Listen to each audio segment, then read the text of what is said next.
Well, here's something that has come up this year that I wasn't anticipating. Because our winter last year was so mild, I didn't really put a whole lot of thought into winter hardiness this year until it was absolutely necessary. And I actually had some trees die back quite substantially. This one in particular, this is my rose gold that I got from Eric down in Santa Barbara. Grew it from cutting. Very, very vigorous tree. It appears in recent reports now that it's a common variety. It's very fuzzy. It's obviously got some palmata kind of lineage to it. But what's interesting is it died back completely to the soil line, and it was a tall tree. It was easily 4 feet tall and 3 main branches or central trunks in this 20-gallon pot. Like I said, extremely vigorous, but it died completely back this year. But what's fascinating, and I just pinched it, so it's still leaking latex, but if you look down here, it has figlets that are pretty well developed on all new growth from this year. It doesn't get the full blast furnace sun that some of the other trees get. It was really, really productive last year. It had a ton of figs on it, but they didn't ripen. And now I'm scratching my head.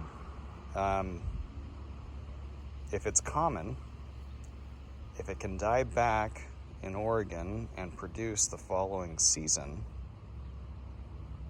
I don't know. Maybe it's got something to it. We'll see. Yeah, really, really interesting. Anyway, while we're up here, these are some of my bigger pots that I just haven't gotten around to moving down to the backyard yet.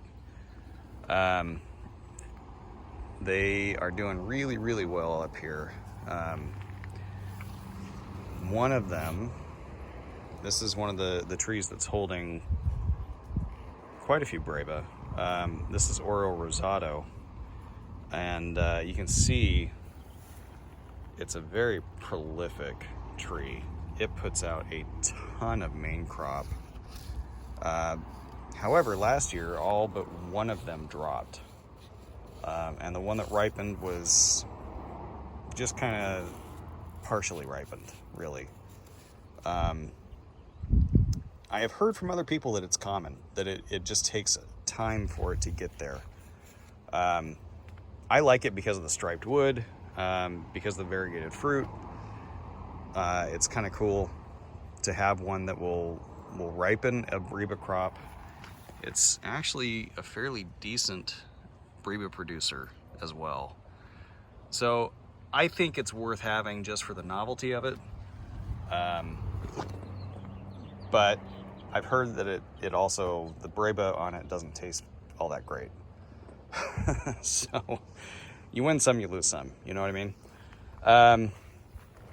Other trees up here on this side of the house, this is on the westernmost side of my house, but you can see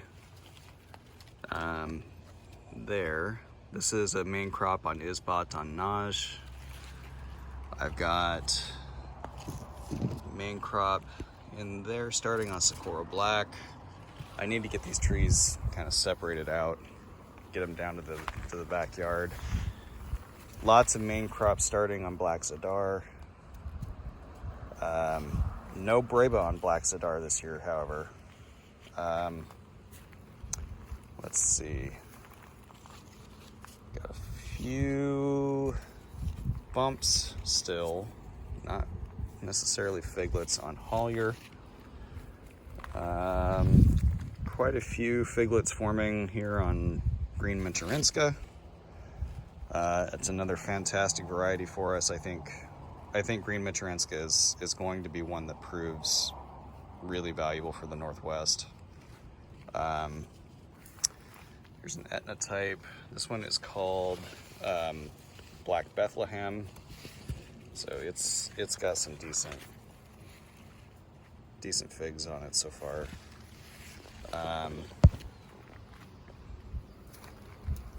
My Lampira Preta didn't put out any Breba this year.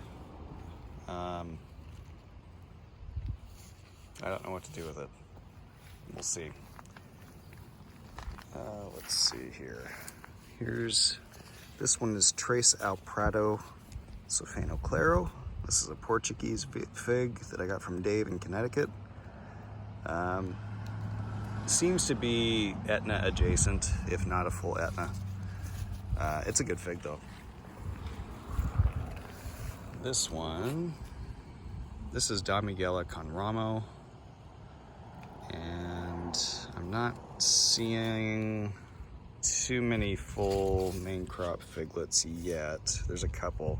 There is one Breba hanging on the tree though. You can see it right there. This is one of my 2 LDA trees. It doesn't really look like it has anything on it yet. There's a few, but not many. And then this one is my Atriano, and it's just a beast of a tree. Incredibly vigorous grower. That's one that I know will do okay in the ground if I ever decide to put it in. All right, so that's that side of them. This was a good fig last year for me. It's supposed to have a Breba, but I didn't get any this year. This one's called Abaku. This is from Bode's collection. We'll see what it does. I don't see any bumps on it really yet. So, kind of interesting. It produced 3 last year on a really small tree. And then down here, this is one of the must-have figs for us in the Northwest as far as I'm concerned. This is my red Lebanese Bekaa Valley. Yeah, that's a really good fig. I was going to put that one in the ground. However, RLBV is, like most Etnas, it will produce equally well in a pot as opposed to being in the ground. So there's not as big of a need to get it in the ground, especially when I think I have 5 other Etna trees in the ground currently. So it'll do fine in the pot. If we ever decide to move, it'll go with us, and that'll be what it is. So anyway, yeah, all these trees are looking really, really nice. These are, like I said, the bigger trees that I have. And they'll get moved down here probably in the next couple of weeks, down onto the drip lines. And these are my keeper trees. So, or these, in some cases, they were too vigorous to stay in the 7-gallon pot last year. And that's what happened. Then the only other one here that is notable, this is my Colonel Littman's Black Cross, and it's a known late fig, but I've got it in a tall 15-gallon pot. Because it wasn't non-productive for me last year. It actually produced quite a few figlets that I ended up pulling a lot of them off in favor of getting the bigger of them to ripen. It did get a head start last year, but this tree this year did not get a head start. I left it outside unprotected, and it didn't have any dieback. And it actually has the beginnings of some figlets forming. So that's something I'll be watching, and that's one of the trials that I'm doing this year. CLBC. So we'll see what happens. I know that's a variety that will need to be in a warmer microclimate in my yard. But it's encouraging that it's got some bumps on it starting. So, all right, I think that's it for now. Take care. I'll see you on the next one. Thanks for sticking it out.